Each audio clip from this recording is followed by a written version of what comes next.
God said to Moses, you go over to the water and you hit the water like that and something good will happen. Is that what God said? No, I was hoping you would know. What did God tell him to do with the stick? No, there wasn't blood in the water, darling. He just said, hold your stick out over the water.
Well, good morning, everyone.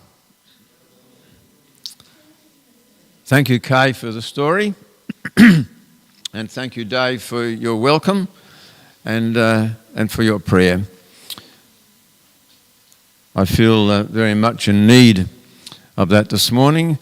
Things didn't go quite as well as I'd planned this morning, but we were halfway here and I'd left something behind, so we had to go all the way back again. And then we had a few issues with the computer, but I think David's sorted all that out, so hopefully everything will go fine. But just let's bow our heads as we ask God's blessing again on the message this morning. Our Father in heaven, we just come to you this morning to hear your word. I just pray that each one of us will have an open heart to allow your Spirit to speak to us, and that the words that I say today will be a blessing and a help to each one of us today, I pray in Jesus' name.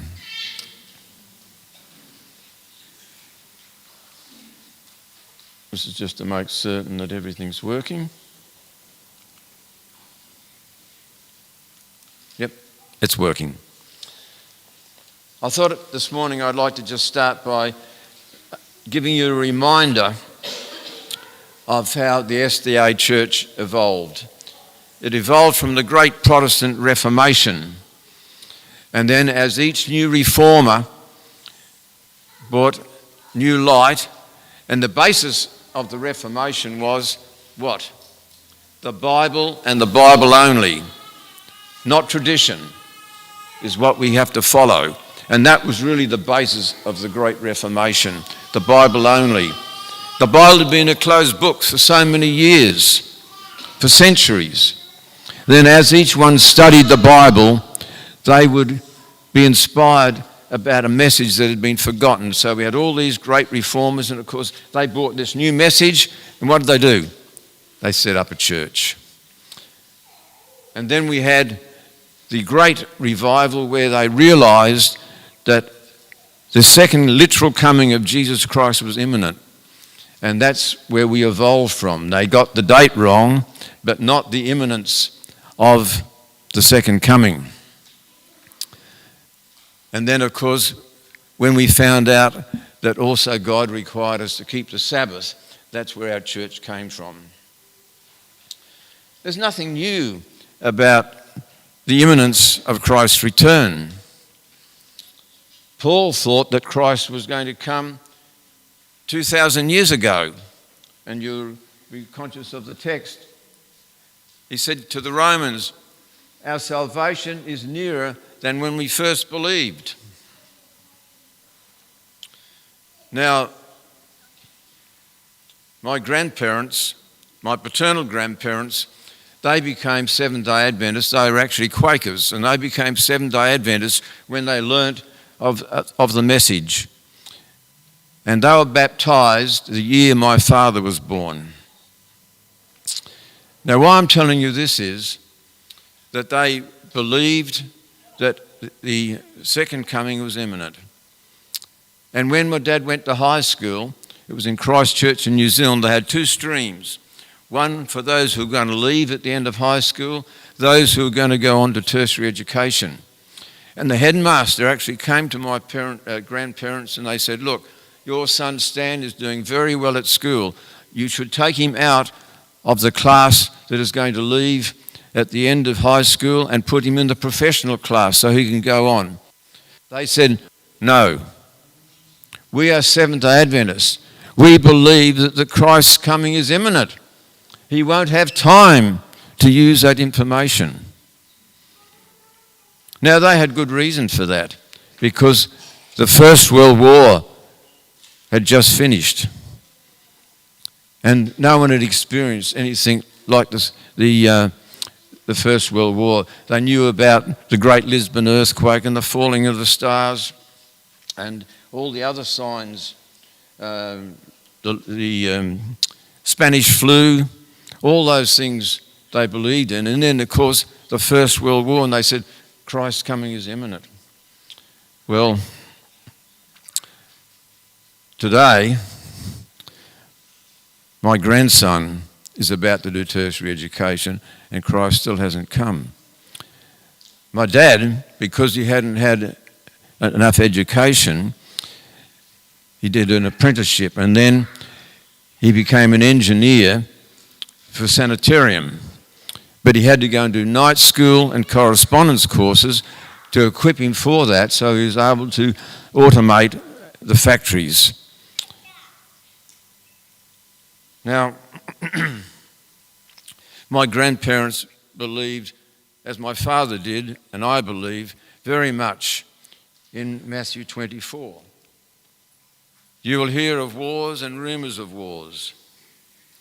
See that you are not alarmed, for this must take place. But the end is not yet, for nation will rise against nation, and kingdom against kingdom, and there will be famines and earthquakes in various places. And this is repeated in 2 of the other Gospels.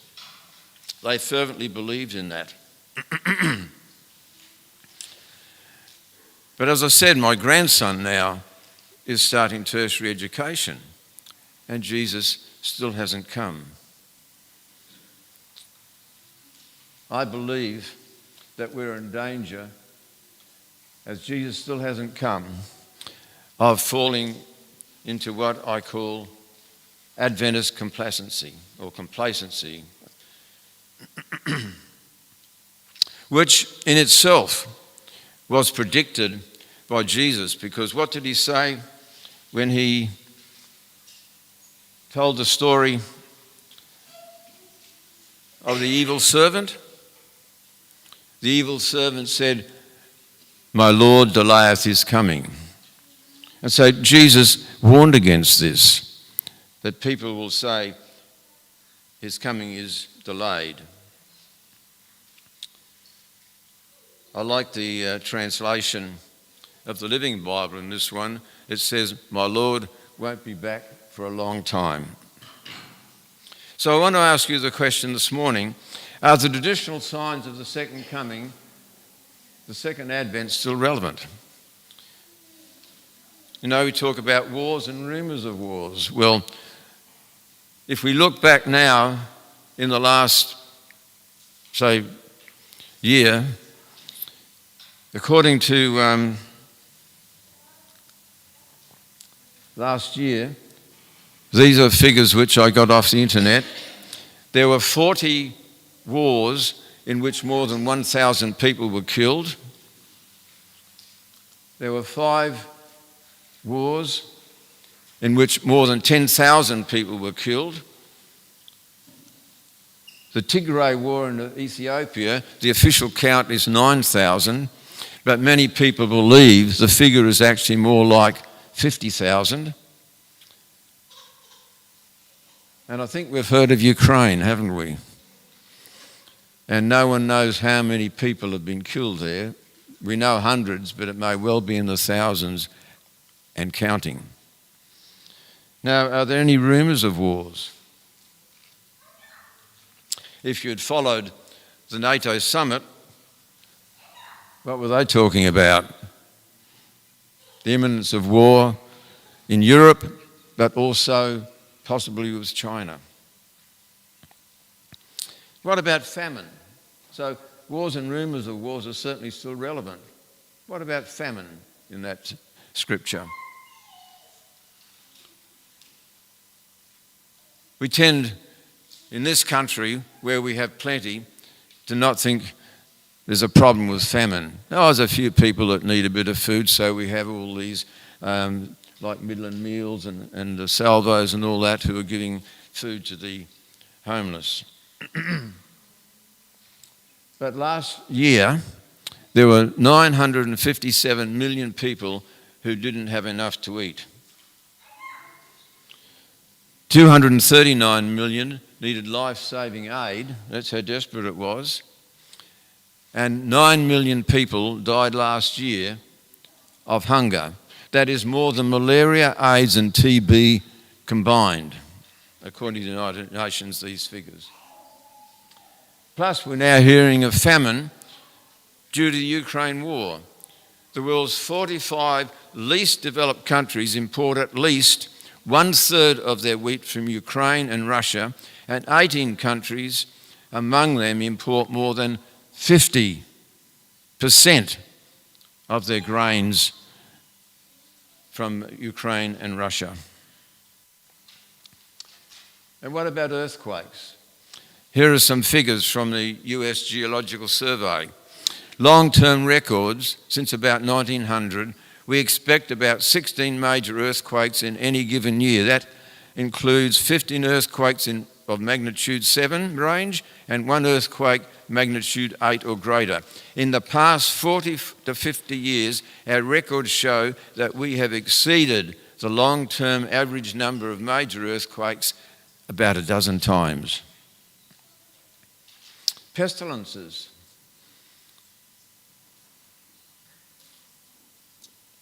Agricultural pests. Have you noticed in the news just this week, have you heard about the varroa mite which is threatening beehives? They've had to destroy 600 hives, or more than 600 hives, according to the Sydney Morning Herald this week in New South Wales because of the mite. Now, this is nothing new about agricultural pests. The main reason that Kay and I don't have a garden, or this is our excuse, is that it takes too much time with all the sprays and everything else you've got to use to get a decent crop. So we do certainly have agricultural ones. But what about infectious diseases? Well, I'm actually a microbiologist, and my main area of study was multi-resistant bacteria. These are the ones which are so resistant we can't treat them with our current antibiotics. We're told by the United Nations that without new antibiotics, up to 24 million will be forced into extreme poverty and 10 million deaths by 2050. It's a pretty sobering statistic. What do you reckon about COVID? Do you reckon we could rank that as a pestilence? As of June 30, according to WHO, 544 plus million cases of COVID in the world, and there have been over 6 million deaths. So certainly that's an infectious disease. But it goes on.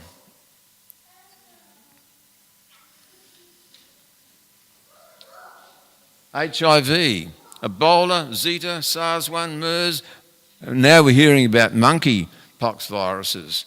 But, are there more to come?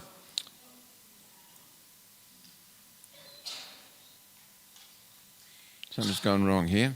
All right, we'll try that now. There's estimated that there are 1.7 million undiscovered animal and bird viruses capable of infecting humans. That's what all these ones we've just talked about, where they came from.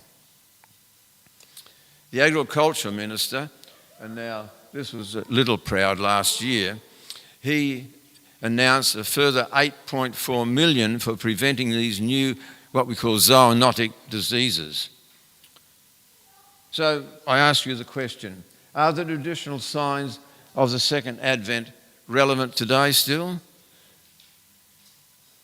I'd say yes, even more relevant than what my grandparents believed in.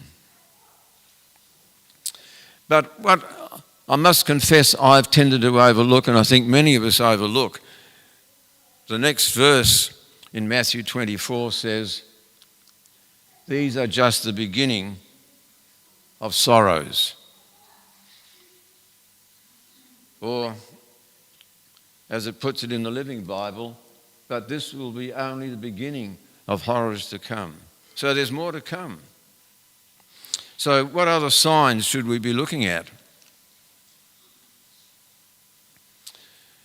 One of the very telling ones, I believe, is the nature of humans or people. Shootings, stabbings, bashings, domestic violence. Does it resonate with you what you see in the news? I remember when I first came to Perth, these things were unheard of. Now, seniors have to bore themselves up for fear. Road rage I'd never heard of. Greed. That's what is driving our whole economy, is greed. Antisocial behaviour, etc. It just goes on. And this was predicted. And this is one of the very telling signs, I believe, that the second coming is getting even closer. 2 Timothy 3, 1-5. There will be terrible times in the last days. People will be lovers of themselves, lovers of money, boastful, proud, abusive, disobedient to their parents, ungrateful, unholy, without love, unforgiving, slanderous, without self-control, brutal, not lovers of the good, treacherous, rash, conceited, lovers of pleasure rather than lovers of God, having a form of godliness but denying the power thereof. What about Revelation 13, 16 and 17? Anything relevant there? Let's have a look. And he causeth both small and great, rich and poor, free and bond, to receive a mark in their right hand or in their foreheads, and that no man might buy or sell save he that hath the mark or the name of the beast or the number of his name. No man might buy or sell. You know as well as I do that there's always a cashless society underground. You have a tradie, he's quite happy to take cash instead of a credit card because he doesn't have to declare it. So, really, will we not have a cashless society? This was in the paper. Vile ATMs. Major banks are continuing to remove hundreds of ATMs and close branches as consumers further reduce their use of cash. West Australian. What did we learn during COVID? Many businesses wouldn't accept cash. Do you remember that? Yeah. Now, as we move to digital economy, it is easy to see the possibility of a cashless society and control of the ability to buy or sell. It's something worth thinking about. Now you say, this could happen in Putin's Russia or Xi Jinping's China, but not in a liberal Western democracy like the UK, the US, Australia, Europe, etc. Let me remind you, on January 6th this year, there was the anniversary of the crowd that stormed the Capitol building. The Capitol building is a symbol of American democracy. And you've seen in the news about the inquiry that's going on with this. On the 6th of January, commenting on that event in 21, President Jimmy Carter said, "I fear for our US democracy." And Joe Biden says, President Biden, he accuses of imperiling democracy on the 6th of the 1st, 21. The other one I'd like you to think of is the Freedom of the World report. You can go and look that up on the internet. Every year they update the figures. So is democracy under threat? According to this site, it has been in decline for a straight 15 years. What's gone wrong with this silly thing?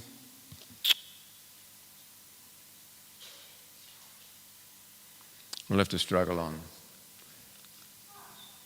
And especially in the two largest democracies, India and the US. Others such as Myanmar, Tunisia, Sudan, etc.,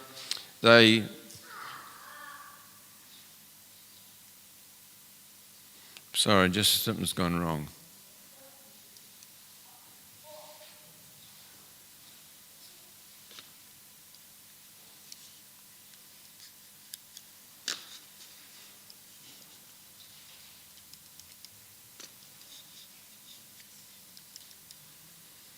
Oh well, we just have to see how we go.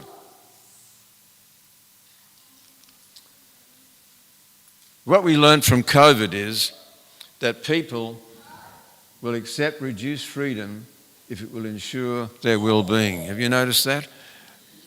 I noticed we were in America on 9/11. I don't know what's happened there. Now, you all know about 9/11? Anyone not heard of 9/11? Yes, I don't know what happened there, sorry. And what? Yeah, you might have to use that. We were actually in Washington on the other side of the Potomac River when that plane hit the Pentagon. Now, why I'm telling you that is, you know, Americans pride themselves on their freedom. When the lockdown occurred, thank you, it was amazing the restrictions that Americans suddenly accepted for their protection. It was amazing. COVID restrictions. What I've learned from this is that most people are happy to comply with restrictions, not everyone, if it is for their safety. Some people were saying people who won't get vaccinated are endangering others and shouldn't be entitled to Centrelink payments. I don't know if you picked that up, but that's the kind of world we're living in. So on the second anniversary of COVID-19, this is what, I won't pronounce his full name, they just call him Dr. Tedros. You can see why, can't you, when I bring this up? I can't pronounce the rest. But notice what he said on the 30th of December 2021. This is a time for leaders to punish the politics of opposition, populism, which is undermining the COVID response to the inevitable next pandemic. And he's the director of WHO. David, can you do it again? I realise what's happened. Yeah. Now, this is not discussion about the rights and wrongs of vaccination, but acceptance of restrictions of people if it is seen for their good. I was touching that was the problem. Is there anything else relevant that we can look at to the second coming? Heard of global warming? You have? Oh, okay. Now, I don't know where you stand on this. Thank you, David.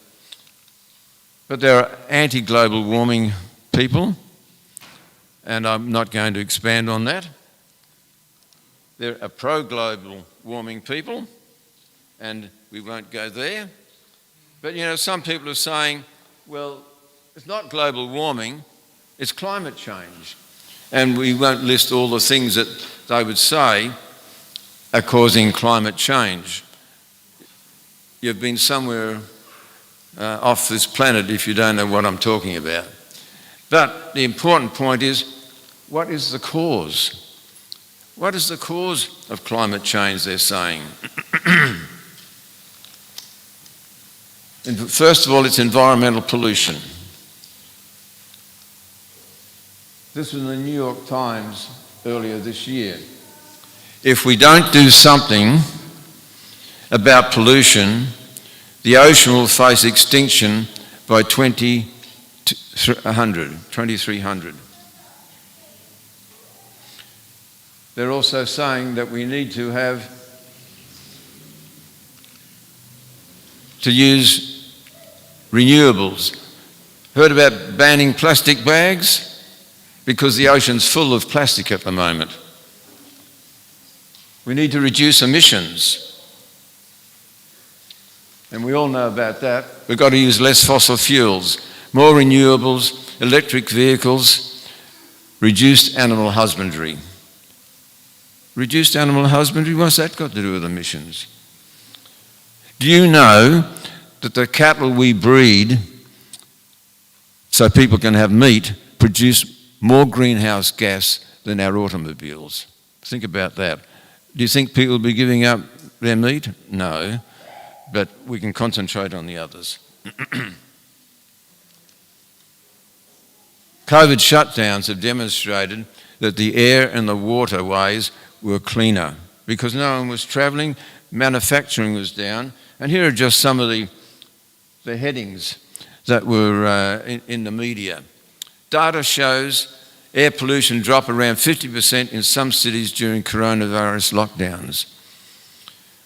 Coronavirus pandemic leading to a huge drop in air pollution. Satellite data shows Italy's pollution plummets, all during COVID lockdown.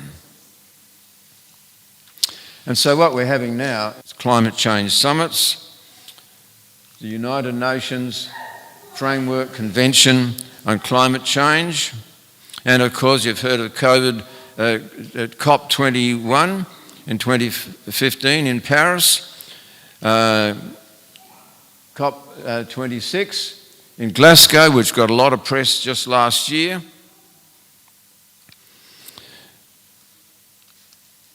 Just have a look at COP26, Glasgow, 31st of the 10th to the 13th to the 11th last year. 35,000 world leaders attended that. Pope Francis was unable to attend due to an operation, but he had attended COP21 in Paris. He has also written a very large encyclical called Laudato Si. Notice what Laudato Si says, and this is on page 237.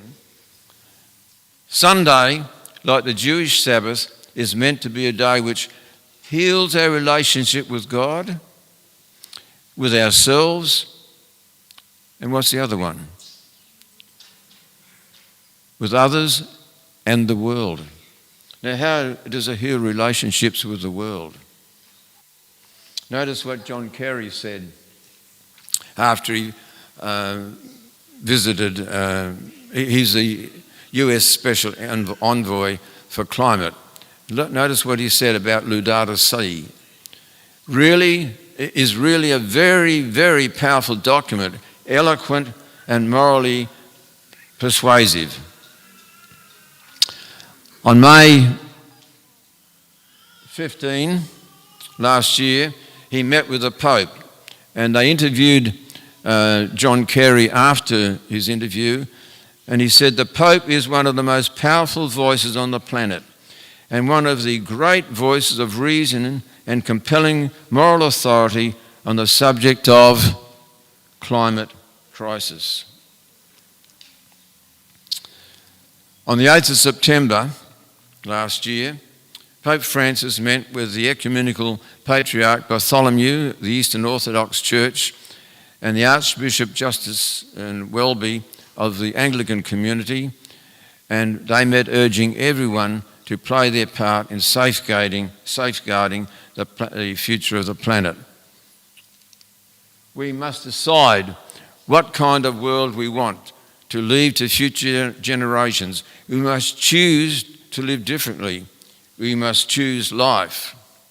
And they signed a document which was presented at COP26. Again, on the 4th of October 2021, the Pope met with 38 leaders from all religions. They met at the Vatican and jointly signed a document for COP26 on climate change. And here you can see the document being signed. Now, how would religious leaders help reduce pollution? Notice this statement. How the world leaders react to the faith and science meeting outcomes remains to be seen, but many Christian and Jewish leaders and even atheists have suggested a green Sabbath or climate Sunday. The objective is to shut down industry one day a week to reduce emissions and let the planet rest. The Jewish Community Council has been holding Green Sundays. Many churches have a Climate Sunday. Notice this statement. If we all take and keep the Slow Sunday challenge, we'll automatically cut energy use, carbon emissions, and destruction of the ozone layer by what? 14%. Pope Francis was interviewed on the BBC. Notice what he said. Every crisis calls for vision, the ability to formulate plans and put them rapidly into action, to rethink the future of the world, our common home, and to reassess our common purpose. These crises present us with a need to take decisions, radical decisions, that are not always easy. We can confront these crises by retreating into isolation, protectionism, exploitation, or we can see in them a real chance for change, a genuine moment of conversion, and not simply in a spiritual sense. Pope Francis, speaking on the BBC last year, in 29 October, the most important lesson we can take from these crises is our need to build together so there will no longer be any borders, barriers, or political walls for us to hide behind. A few hours later, President Biden visited him on his way to COP26. And whether you like it or not,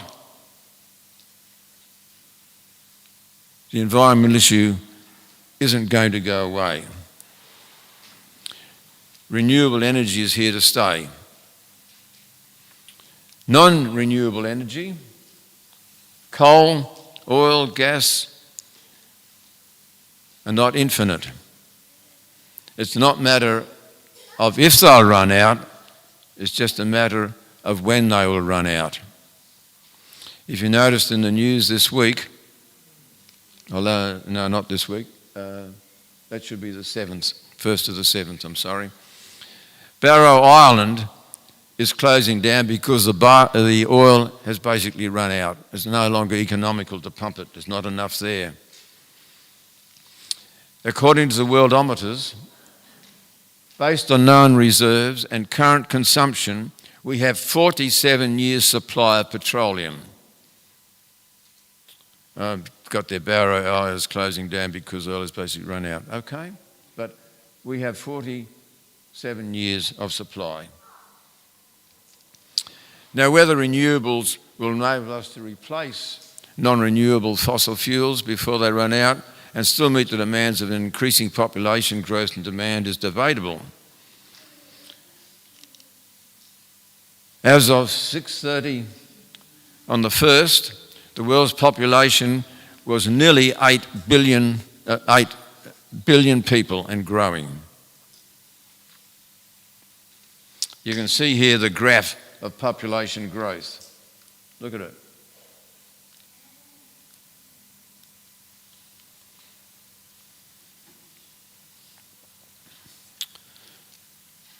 Others are saying we are doomed anyway if we don't control pollution. Can the world survive? So what should our responses be? Or what are responses? Reduce population. Now, how realistic is that? That would solve a lot of problems, wouldn't it? However, the world economy is based on increasing demand and increasing consumption. Reduce demand and the economy crashes. Other people saying, look, don't worry, science will find a way. Have you seen that? I've heard that. Don't worry, science will find a way. Many, however, are realistic and they realise that something has to be done. Notice this statement by Professor Sir Brian Hoskins of Imperial College. It gets difficult to say something new each time we see signs of another nail in the planetary coffin. Many are fearful.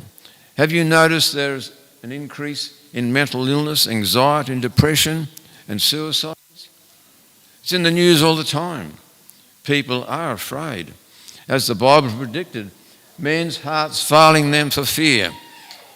The courage of many will falter because of the fearful fate they see coming upon the earth. I like the Living Bible rendition of that. So what other responses are there? Some people say, carry on as usual.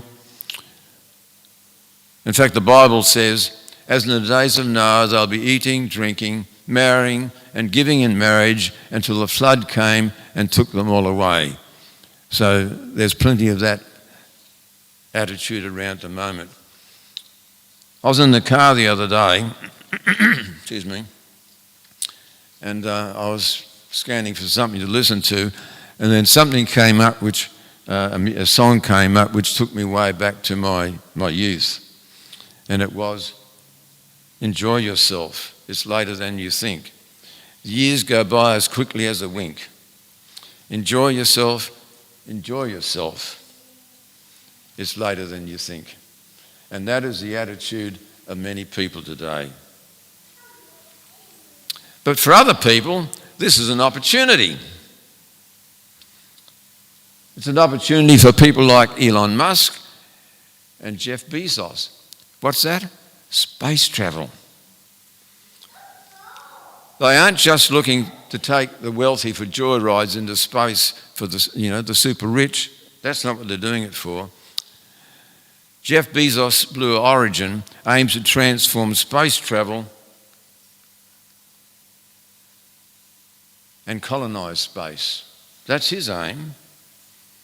The Washington Post, and likewise with Elon Musk. But there may be also an ulterior motive. As the Washington Post said, space is a passion for both of these billionaires, but is also a growing industry, and there's a lot of money to be made in it. So we don't know exactly how things will finally work out. These are just straws in the wind. The main thing for us as Adventists, what is our response? I believe our response should be we're looking for space travel. Is that correct? Isn't that what we believe? Aren't we looking for space travel?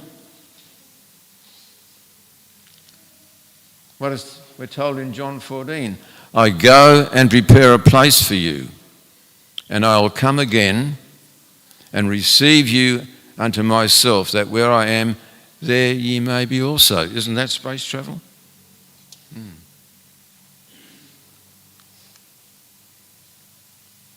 Nevertheless, we, according to his promise, look for a new heavens and a new earth, wherein dwelleth righteousness.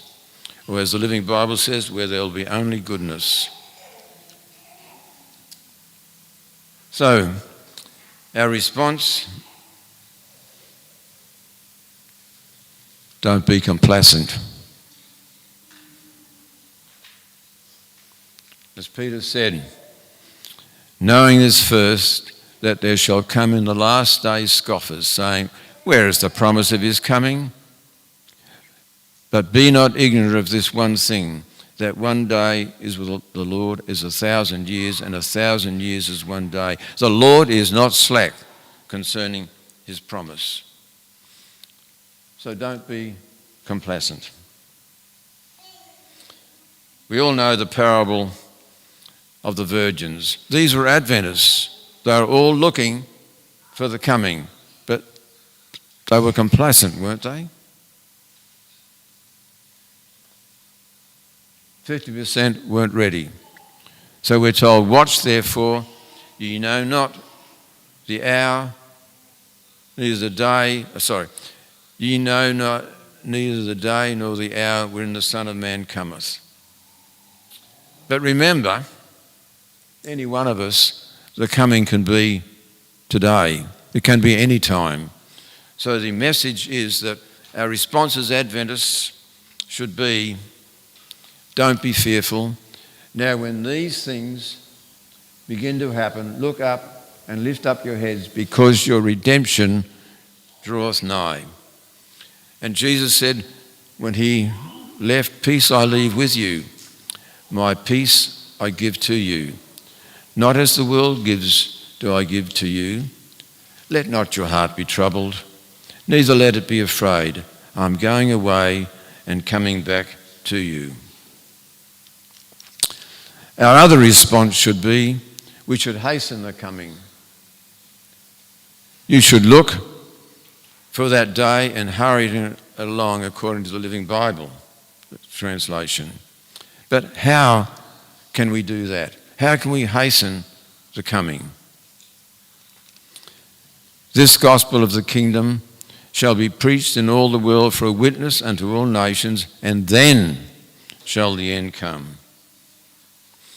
So we should hurry it along, but we should examine ourselves. As we read in once again in 2 Peter. But the day of the Lord will come as a thief in the night. Seeing then that all these things shall be dissolved, what manner of persons ought you to be in all holy conversation and godliness?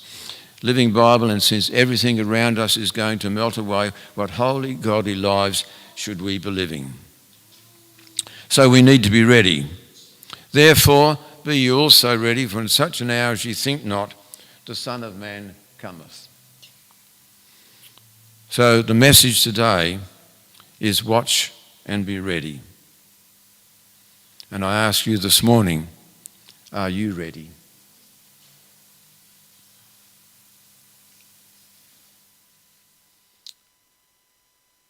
I invite you to turn to your closing hymn now. It's 604.